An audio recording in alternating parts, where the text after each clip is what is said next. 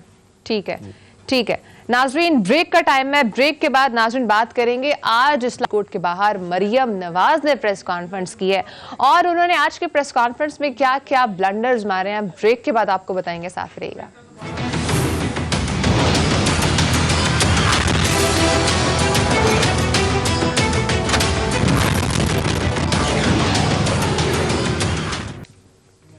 Welcome back ناظرین. اسلام آباد high court کے باہر آج مریم نواز نے پریس کانفرنس بھی کی, اور آج Maryam Nawaz even field reference کے حوالے سے آج اس کی پروسیڈنگ بھی تھی, وہ وہاں پہنچی بھی. سب سے پہلے صدیق یہ بتائیے گا کہ آج کی پروسیڈنگ کا احوال کیا رہا ہے, کیا ہوا ہے آج کی پروسیڈنگ میں؟ دیکھیں ہماری آج کی پروسیڈنگ بہت مختصر تھی, 7 منٹ کی سماعت ہوئی ہے. جسٹس عامر فاروق صاحب اور جسٹس محسن اختر کیانی صاحب نے سماعت کی ہے, دونوں ججز نے. اور اس میں آج عرفان قادر صاحب پہلی مرتبہ پیش ہوئے ہیں, جو نئے وکیل ہیں مریم صاحبہ کے. انہوں نے عدالت کو آ کر یہ پہلے تو وضاحت کی کہ میڈیا میں جو تاثر دیا جا رہا ہے کہ ہم نے جو درخواست دی ہے اس میں ہم نے فوج پر حملے کیے ہیں, تو فوج کی انہوں نے بہت تعریفیں کی. انہوں نے کہا دیکھیں جی, فوج پاکستان دنیا کی بہترین افواج میں سے ایک ہے. انہوں نے آئی ایس آئی کی تعریف کی کہ آئی ایس آئی ہماری جو ہے وہ دنیا کی بہترین انٹیلیجنس ایجنسیز میں سے ایک ہے, اور ہم جو ہے وہ اداروں کے خلاف نہیں ہیں. انہوں نے بڑی تعریفیں کی فوج اور آئی ایس آئی کی, جو کہ مریم صاحب نے باہر کچھ اور کہا لیکن وکیل صاحب نے اندر کچھ اور کہا. دوسرا, 2 بہت امپورٹنٹ معاملات تھے. ایک جو مریم صاحب نے کل جو درخواست دی تھی اس پہ رجسٹرار آفس نے اعتراضات لگائے تھے. ان اعتراضات کو آج عدالت نے دور کرتے ہوئے کہا ہے کہ اس کو جوڈیشل سائٹ پہ دیکھا جائے گا اور اس کو نمبر لگا کر سماعت کے لیے مقرر کیا جائے, تو 13 اکتوبر کو وہ درخواست سنی جائے گی. دوسرا جو معاملہ تھا, کیونکہ آج عرفان قادر صاحب کی پہلی یہ اپیرنس تھی, تو وہ جو نیب کی درخواست ہے کہ کیس روزانہ کی بنیاد پہ سنا جائے اور جلد از جلد فیصلہ کیا جائے, تو اس پر بھی نیکسٹ ہیئرنگ پہ جو ہے وہ سماعت ہوگی. تو یہ آج کا مختصر مگر جامع احوال ہے. اور باہر آ کر پھر کیا ہوا دیکھیں ماریا, جب انہوں نے پریس کانفرنس کی؟ دیکھیں ماریا, بات یہ ہے کہ بہت سے لوگ یہ سوال کر رہے ہیں کہ ابا کیوں جو ہے وہ ڈی ایس آئی پر الزامات لگا رہی ہیں, کیوں اداروں پر چڑھ دوڑی ہیں. اس کی وجہ کیا ہے؟ اس کی 4-5 وجوہات ہیں. پہلی وجہ یہ ہے کہ ان کا جو کیس ہے, جیسے ہم مسلسل اپنے ناظرین کو بتا رہے ہیں کہ ان کا کیس فائنل مرحلے میں داخل ہو چکا ہے, اور اگر یہ ہفتے میں 2 دن بھی سنا جاتا ہے تو یہ 3 سے 4 یا 5 ماہ کے اندر اندر فیصلہ آ جائے گا. اور یہ کیس مریم صاحبہ کا دفاع جو ہے وہ بہت کمزور ہے. اس کی ریزن یہ ہے کہ ان کے پاس کوئی ایسے ثبوت نہیں ہے جو وہ عدالت کے سامنے رکھ کر اور بتا سکیں کہ وہ بے قصور ہیں. ان کے خلاف جو فیصلہ ہے وہ بہت تگڑا ہے. ان کو نظر آ رہا ہے کہ وہ اپنا کیس نہیں لڑ پائیں گی میرٹس کے اوپر, تو اس لیے وہ عوام کی توجہ ہٹانے کے لیے, ایک نیا ایشو کریٹ کرنے کے لیے, ایک نیا ڈرامہ کریٹ کرنے کے لیے یہ سارا کچھ کیا جا رہا ہے, حالانکہ اس میں حقیقت کچھ بھی نہیں ہے. دوسری جو وجہ ٹھیک ہو گیا. اور اسی چکر میں جو 2 بیانیے ہیں, ایک مفاہمت کا بیانیہ اور ایک مزاحمت کا بیانیہ, وہ مسلم لیگ نون میں ناظرین بہت ہی واضح ہوتا چلا جا رہا ہے. مفاہمت اور مزاحمت بیانیے کے اوپر مریم نواز کیا سٹیٹمنٹس دیتی رہیں اور حمزہ شہباز کیا سٹیٹمنٹس دیتے رہے. جو 2 گروپنگز کی بات ہوتی ہے, ایک مفاہمت کا بیانیہ لے کے چل رہا ہے, ایک مزاحمت کا, یہ کس طرح سے ڈفرینشیٹ ہو رہا ہے, ذرا یہ کلپس دیکھیے. عدیل, آپ نے سنا ایک تو جس طرح سے کلیئرٹی ہو رہی ہے کہ ایک جو شہباز شریف گروپ ہے وہ ڈیفرنٹ بیانیہ لے کے چل رہا ہے, جو مریم نواز گروپ ہے یا نواز شریف گروپ ہے وہ ڈیفرنٹ بیانیہ لے کے چل رہا ہے. لیکن ایک چیز اور جو میں نے شارٹ میں نوٹ کی ہے وہ یہ ہے کہ جس طریقے سے مریم یہ کہہ رہی ہیں کہ آپ میرے سے میری بات کریں, کیا آپ کو نہیں لگ رہا کہ اس سے مزید کلیئرٹی ہو رہی ہے کہ ڈیفرنسز ہیں؟ جی ماریا, مریم نے میرا خیال ہے جو بات کی ہے نا, کہ آپ مجھ سے متعلق بات کریں, نواز شریف صاحب سے متعلق بات کریں, میرے خیال میں کافی عرصے بعد انہوں نے بڑی کلیئر بات کی ہے. اس کی ایک ریزن ہے کہ یہ بیانیہ سارا ان کے کیسز کے گرد گھومتا ہے. مفاہمت کا کیا مطلب ہے مریم صاحبہ کے نزدیک, نواز شریف صاحب کے نزدیک؟ مفاہمت کا مطلب ہے کہ ہمارا احتساب نہ کرو. مفاہمت کا مطلب ہے کہ ہم سے پوچھو نہ. مفاہمت کا مطلب ہے کہ ماضی کی طرح ہم کیا چاہتے ہیں, جس طرح عدالتیں ہمیں ریلیف دیا کرتی تھی, کوئی سوچ بھی نہیں سکتا تھا ہمیں سزائیں دینے کا, یہ مفاہمت کا مطلب ہے. اب جب انہیں مطلب اب ماضی جیسے حالات نہیں رہے, دنیا بدل چکی ہے, ڈائنامکس بدل چکے ہیں, سیاست بدل چکی ہے. یہ فوج کو اس لیے بار بار گھسیٹ کے لاتے تھے, یہ اسٹیبلشمنٹ کو کہتے ہیں ہماری مدد کرو. انہوں نے کہا جی آپ میرٹ پہ اپنی منی ٹریل سامنے رکھیں, ہم تو عدالتوں میں مداخلت نہیں کرتے. یہ زبردستی اسٹیبلشمنٹ کو بیچ میں گھسیٹ کے لا رہے ہیں, ان کو پریشرائز کرنے کی کوشش کر رہے ہیں, لیکن وہ مفاہمت جو یہ چاہتے ہیں وہ تو ہونی نہیں ہے. پھر یہ مزاحمت کیوں کرتے ہیں؟ اور یہ مزاحمت صرف ان کے کیسز کے حوالے سے ہے. مزاحمت اس لیے کر رہے ہیں کہ جس طرح صدیق صاحب نے بھی کہا اور ہم پچھلے پروگراموں میں بات کرتے آ رہے ہیں کہ ان کے کیسز میں ان کو پتا ہے کہ کمزور ہیں ان کی اپیلیں, ان کو پتا ہے کہ اگر سزا ہو گئی ہے, میرٹس پہ ہم بات کر نہیں رہے, ریزسٹ کر رہے ہیں ہم, انہیں پتا ہے کہ ہم التوا کیوں چاہ رہے ہیں, تو اس صورت میں اگر ان کی سزائیں برقرار رہتی ہیں, آگے فائنلٹی کی جانب یہ معاملہ بڑھتا چلا جاتا ہے, تو پھر یہ کہہ رہے ہیں کہ یہ ملبہ اسٹیبلشمنٹ پہ ڈال دو, ان کو بدنام کرو, ان کو انڈر پریشر لاؤ. تو آج انہوں نے جو بات کی ہے یہ بالکل ٹھیک نظر آ رہی ہے کہ ان کا وہ کہہ رہی ہیں کہ یہ ہم سے متعلق صرف بات کریں, اس کا پارٹی سے کوئی تعلق نہیں ہے, کیونکہ اب یہ پارٹی نے کہنا شروع کر دیا ہے کہ یہ کیا کر رہے ہیں, آپ پوری پارٹی کو سٹیج پہ لگا رہے ہیں, آپ تمام جو الیکٹیبلز ہیں وہ کیوں کنارہ کرتے جا رہے ہیں, یہ کیوں بے چینی ہے پارٹی کے اندر, کیوں ان کے اب 3 دھڑے بن چکے ہیں. تو اس حوالے سے جو حمزہ شہباز ہیں, شہباز شریف ہیں, ان کی پالیسی اس حوالے سے کلیئر ہے, اور وہ اپنا کیس تو وہ بھی اس طرح ڈیفینڈ عدالتوں میں نہیں کر پا رہے ابھی بھی, لیکن انہیں یہ ضرور پتا ہے کیونکہ وہ الیکٹیبلز کی سیاست کو جانتے ہیں, انہیں شہباز شریف کو, حمزہ کو یہ معلوم ہے کہ افورڈ ہی نہیں کر سکتی ہماری پارٹی کے الیکٹیبلز, ہماری پارٹی کے وہ لوگ جو اپنے بل بوتے پر جیتتے ہیں, وہ اس بیانیے کو افورڈ نہیں کر سکتے. تو یہ لوگ آگے پیچھے ہو جائیں گے, یہ لوگ پارٹی سے نکل جائیں گے, پارٹی کو نقصان پہنچے گا. لیکن مریم نواز صاحبہ کے نزدیک سب سے زیادہ جو پرائیورٹی ہے, ان کے والد صاحب کے نزدیک جو پرائیورٹی ہے, ان کا نظریہ یہ ان کے کیسز کے گرد گھومتا ہے. اب دیکھیں کہ آج کی سماعت کے بعد جب انہوں نے کہا, انہوں نے بات کی, انہوں نے الزامات لگائے, انہوں نے DGISI پر الزامات لگائے, انہوں نے عدالتوں پر الزامات لگائے کہ عدالتوں سے فیصلے لیے جاتے ہیں. وہ آڈیو ٹیپس کس خاندان کی ہیں جو ججوں کو کہتے ہیں کہ یہ فیصلہ کر دو؟ جمہوری حکومتوں کے خلاف سازش میں کون پیسے پکڑتا رہا, کون سا خاندان پکڑتا رہا؟ کیا یہ دنیا بھول گئی ہے؟ کیا پاکستان کی عوام بھول گئی ہے؟ اور اب یہ الزام یہ لگا رہے ہیں, لیکن اصل میں معاملہ وہ 90 کی دہائی جیسا نہیں رہا. معاملہ اب پہلے جیسا نہیں رہا تو اب یہ زبردستی, اچھا یہ تاثر یہ دے رہے ہیں کہ اسٹیبلشمنٹ یہ کروا رہی ہے, یہ زبردستی اس کو گھسیٹ کے لا رہے ہیں کہ ہمیں ریلیف دو, کیونکہ یہ ماضی میں اداروں سے ریلیف لیا کرتے تھے, یہ عدالتوں سے ریلیف لیا کرتے تھے. آج جو انہوں نے بات کی یا انہوں نے جو ابھی یہ جو مفاہمت سے متعلق یہ جو بات کی ہے, یہ بات انہوں نے بالکل ٹھیک کی ہے, اور بڑے عرصے بعد کوئی ان سے کوئی سچی بات سننے کو ملی ہے, یہ بالکل ٹھیک کر رہے ہیں. کہاں ہے وہ منی ٹریل, کیوں نہیں آ رہی منی ٹریل؟ اب تو یہ جو کہتے ہیں ہمیں سیاسی انتقام کا نشانہ بنایا جا رہا ہے, اب اپنے کیس کو یہ خود روزانہ کی بنیاد پہ اسٹیبلش کر رہے ہیں کہ ہمارا کیس کمزور ہے, ہمارے پاس منی ٹریل نہیں ہے, اور پوری دنیا کے خلاف لڑنے والے ادارے کے سربراہ یعنی دنیا کے جو بڑے بڑے دشمن ہیں, جو ہاسٹائل ایجنسیز ہیں, جو اس وقت چیلنجز ہیں, ان سے نمٹنے والے لوگوں کو سیاست میں گھسیٹ کے یہ دنیا کو پیغام دے رہے ہیں. اور بنیادی طور پہ یہ ہمارے بہت سارے جو کچھ سیاسی ایلیمنٹس ہیں یہ پھر بیرونی سپورٹ اس طریقے سے مانگتے ہیں کہ دیکھیں ہم ملک کے اندر اس طرح کی صورتحال پیدا کرنے کی صلاحیت رکھتے ہیں, کچھ ہم پر آپ ہی نظر کرم کر دیں تو ہم پھر یہ بھی کر سکتے ہیں. عدیل کام نہیں آتی.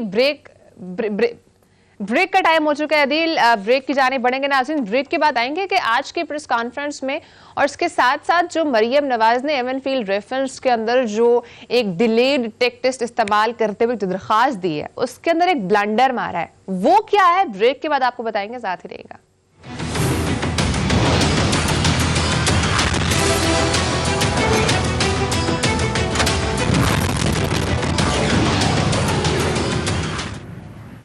ویلکم بیک ناظرین. ایون فیلڈ ریفرنس کیس میں ڈیلیڈ ٹیک ٹیسٹ استعمال کرتے ہوئے مریم نواز نے کہا تھا کہ مجھے ایک درخواست کا موقع دیا جائے جس کے اندر وہ کچا چٹھا کھول کے رکھ دیں گی کہ کیا کیا ماضی میں ہوتا رہا ہے. ناظرین انہوں نے درخواست دی ہے اور اس کے اندر ایک چھوٹا سا بلنڈر انہوں نے مارا ہے, وہ کیا ہے صدیق بتائیں گے. صدیق بتائیے گا, مریم نواز نے اپنے حق میں جو ایک درخواست لکھی ہے اور اس میں انہوں نے ایک فیصلے کا حوالہ دیا ہے, وہ کہا یہ جا رہا ہے کہ وہ تو ان کے اپنے والد کے خلاف چارج شیٹ ہے, وہ کیا فیصلہ ذرا عوام کو بتائیے گا. دیکھیں ماریا, آپ نے کہا کہ چھوٹا سا بلنڈر ہے, یہ چھوٹا سا بلنڈر نہیں, بہت بڑا بلنڈر ہے, کیونکہ اس کی وجہ یہ ہے کہ مریم صاحبہ نے جس کیس پہ سپریم کورٹ کے جس فیصلے پر انحصار کیا ہے وہ بیسیکلی شریف خاندان کے خلاف پوری چارج شیٹ ہے. اور میں آپ کو بتاؤں کہ جو مسلم لیگ نون, وہ شریف خاندان جو آج عمران خان صاحب پر الزام لگاتا ہے, جو آج اداروں پر الزام لگاتا ہے کہ اداروں میں کہ انفلوئنس کی وجہ سے ان کے خلاف جھوٹے کیسز بنائے جا رہے ہیں, اور ایک ثبوت نہیں دے سکے کہ یہ ثبوت کوئی دے دیں کہ کیسے ادارے انفلوئنس کر رہے ہیں, کیسے عمران خان انفلوئنس کر رہے ہیں نیب کے اوپر. یہ جو فیصلہ ہے جس کا انہوں نے حوالہ دیا, یہ فیصلہ آپ پڑھتے جائیں تو آپ کو اندازہ ہوتا ہے کہ یہ ہوتا ہے دباؤ, یہ ہوتا ہے مینوپولیٹ کرنا, یہ ہوتا ہے زبردستی فیصلے کروانا. ماریا, دوسرے دور حکومت میں نواز شریف صاحب جو ہیں وہ جسٹس ملک قیوم اور ایک اور جج جو کہ درخواست لکھ کے کس نے دی ہے, جی سوری کہہ رہی ہیں درخواست جو ہے میں یہ پوچھتی ہوں درخواست انہوں نے دی تھی, ان کو لکھ کے کس نے دی ہے؟ دیکھیں یہ تو عرفان قادر صاحب نے لکھی ہے, لیکن ظاہر ہے کلائنٹ جو کہتا ہے وہ اس کی منظوری سے ہی پھر وہ درخواست دائر کی جاتی ہے. یہ وہ کیس ہے کہ جب لاہور ہائی کورٹ کا ایک بینچ آصف علی زرداری اور بے نظیر بھٹو کا کیس سن رہا تھا, تو اس وقت نواز شریف کے کہنے پر سیف الرحمان صاحب جو کہ احتساب کمیشن کے سربراہ تھے اور ساتھ ہی شہباز شریف صاحب, وہ دونوں کالز کر رہے تھے جسٹس ملک قیوم کو کہ جلدی فیصلہ سناؤ, نواز شریف صاحب ناراض ہیں, غصے میں ہیں, اتنی سزا سنانی ہے, یہ سزا سنانی ہے, اور پھر انہوں نے سزا سنا بھی دی ان کے کہنے پر. لیکن ہوا یہ, اس کے بعد کال ریکارڈز آ گئے تھے اور اس کال ریکارڈز کے مطابق پتہ چلا کہ کس طرح سے ان پر دباؤ ڈالا جا رہا تھا, ان سے فیصلے کروائے جا رہے تھے. اور یہ میں آپ کو بتا دوں کہ یہ 7 رکنی بینچ تھا سپریم کورٹ کا, جس میں جسٹس محمد بشیر جہانگیری, جسٹس شیخ ریاض احمد, جسٹس منیر شیخ, جسٹس ناظم حسین صدیقی, جسٹس افتخار محمد چودھری, جسٹس قاضی محمد فاروق اور جسٹس عبدالحمید گروگر. انہوں نے یہ فیصلہ سنایا تھا, اس ٹرائل کو کالعدم کیا تھا, اس فیصلے کو کالعدم قرار دیا تھا جو کہ جسٹس ملک قیوم نے دیا تھا, اور پھر دوبارہ ری ٹرائل کے لیے معاملہ بھیجا تھا. اور اس کیس میں سپریم کورٹ میں بے نظیر بھٹو اور آصف علی زرداری صاحب کی طرف سے اعزاز احسن صاحب, لطیف کھوسہ صاحب, عبدالحفیظ پیرزادہ صاحب اور راجہ محمد انور جو ہیں وہ پیش ہوئے تھے. اچھا, اس میں ماریا جو بڑی انٹرسٹنگ چیز ہے وہ ایک خبر کا بھی حوالہ دیا گیا تھا جس کو سپریم کورٹ نے اپنے فیصلے میں لکھا ہے, جس میں نواز شریف صاحب نے یہ کہا تھا کہ جب میرے سامنے پیپلز پارٹی کا تذکرہ ہوتا ہے تو میرا خون کھول اٹھتا ہے, اور مجھے لگتا ہے جیسے میں اس پارٹی کو ٹکڑے ٹکڑے کر رہا ہوں, کیونکہ یہ پارٹی ملک کو 2 حصوں میں تقسیم کرنے کی ذمہ دار ہے, اور اب ایک بار پھر یہ پارٹی ملک کی تعمیر و ترقی میں روڑے اٹکا رہی ہے.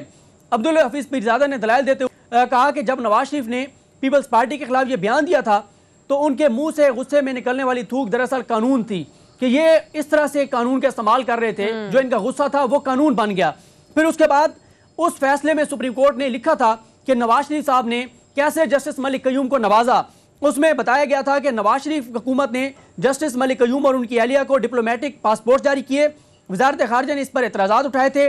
ہائی کورٹ اور سپریم کورٹ کے جج اس وقت ڈپلومیٹک پاسپورٹ کے اہل ہی نہیں تھے اور ان کو یہ نوازا گیا تھا نواز شریف صاحب کی جانب سے۔ پھر اس کے بعد یہ بھی بتایا گیا تھا کہ بے نظیر نے یہ اعتراض اٹھایا تھا کہ یہ متعصب ہیں جو ملک قیوم صاحب ہیں، کیونکہ ان کے والد مرحوم جو ہیں جسٹس ملک محمد اکرم ان ججز میں شامل تھے جنہوں نے ذوالفقار علی بھٹو کی پھانسی کی توثیق کی تھی۔ اس کے بعد جو ٹیلی فونک ریکارڈنگ تھی اس کا پورا ٹرانسکرپٹ رکھا گیا تھا سامنے کہ کیسے chief justice Lahore high court کو بھی کالز کر کے کہا جا رہا تھا کہ اسے کہیں جج کو کہیں جلدی فیصلہ کرے، اور وہ بھی ساری تفصیل جو ہے وہ عدالت کے سامنے رکھی گئی تھی۔ پھر یہ بھی لکھا گیا تھا کہ جسٹس ملک قیوم کے بھائی کو نون لیگ نے MNA بنوایا۔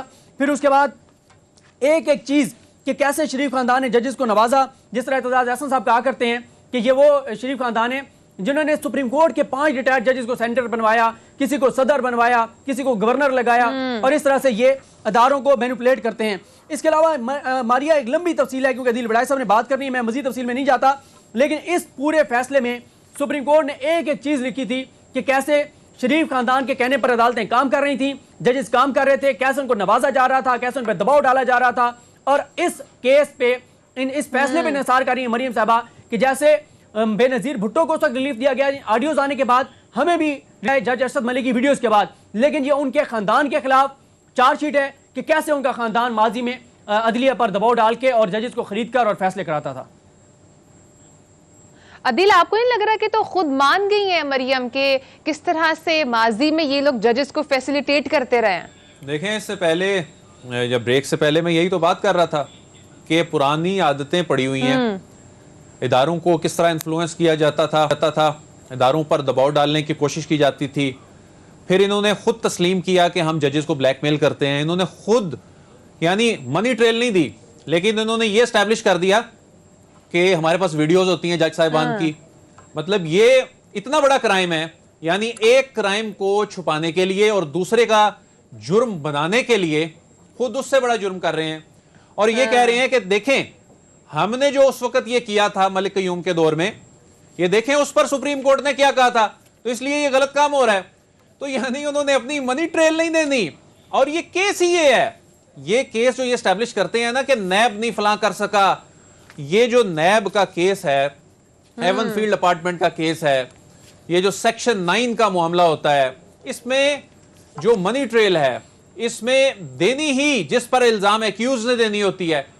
یہ معاملہ شروع ہوا، حضور یہ ہیں وہ ذرائع، اس سے پہلے ٹیلی ویژن چینل سے، پھر اس کے بعد سپریم کورٹ میں، پھر اس کے بعد GIT میں، کچھ بھی GIT میں انہوں نے نہیں پیش کیا تھا، پھر اس کے بعد عدالت میں آگے، مطلب عدالت میں آ کر بھی انہوں نے کچھ نہیں، پھر ٹرائل کورٹ میں گئے، ٹرائل کورٹ میں جا کر انہوں نے کچھ نہیں دیا۔ اب اپیل آئی ہے، اپیل یہ ہوتی ہے کہ دیکھیں جی ہمارے خلاف یہ فیصلہ ہے اور یہ ان گراؤنڈز پہ یہ فیصلہ غلط ہے، اس پہ یہ سیٹ اسائڈ ہونا چاہیے۔ لیکن گراؤنڈ کو اس طرح سے ڈسکس نہیں کیا گیا، اور اسی درخواست میں جیسے پہلے بریت مانگی گئی ویسے ہی عدیل ختم ہو چکا ہے۔ انشاءاللہ اس کو ہم کل بھی کور کریں گے۔ ناظرین انشاءاللہ آپ سے کل ملاقات ہوگی، اپنا بہت سارا خیال رکھیے گا، اللہ حافظ۔